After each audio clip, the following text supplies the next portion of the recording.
আমিতো ভাষণ আমাৰ সন্মানীয় মন্ত্ৰী আহি আছে, অলপ আমি ধেমালিয়া কৰোঁ, হয় নহয়? কিমানো সদায় চিৰিয়াছ ভাষণ কৰোঁ, হয়নে নহয় কওক? সদায় আৰু আমি কিমান শুনি থাকিম, হয়নে? আচ্ছা, বাইদেউহঁতে আজি ভাত খাই আহিছিল ৰাতিপুৱা? খোৱা নাই ন? কিন্তু মুখকেইখন দেখিলেতো আপোনালোকে কিবা খাই অহা যেন লাগে। আমাৰ মনটো সকলোৰে মনত এটা পদুম পদুম লাগি আছে, হয়নে?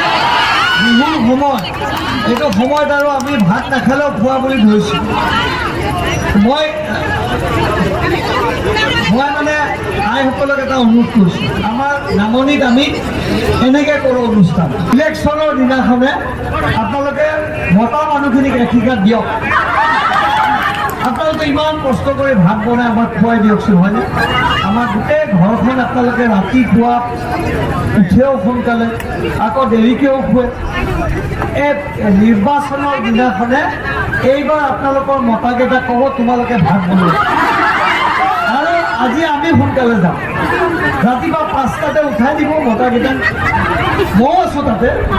আমাৰ ডেকা ল'ৰা নাই, ডেকা ল'ৰাবিলাক গাৰ্লফ্ৰেণ্ড আছেতো, সিহঁতে এতিয়া হোৱা নাই। গোটেইকেইটাই উঠাই দিব 5টা বজাত, আৰু আপোনালোকে একদম ধুনীয়াকৈ একদম বহিব ঘৰত, চাহ আনি খুৱাব আপোনালোকে মানুহকেইজন।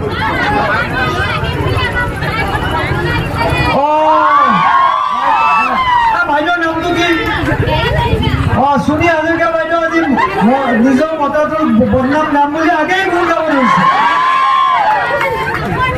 বাইদেউৰ দাঁতকেইটা বৰ ধুনীয়া দেই, খুব তামোল খাই বাইদেউ, একদম কোদালৰ দৰে আৰু খেতি কৰিব পাৰি।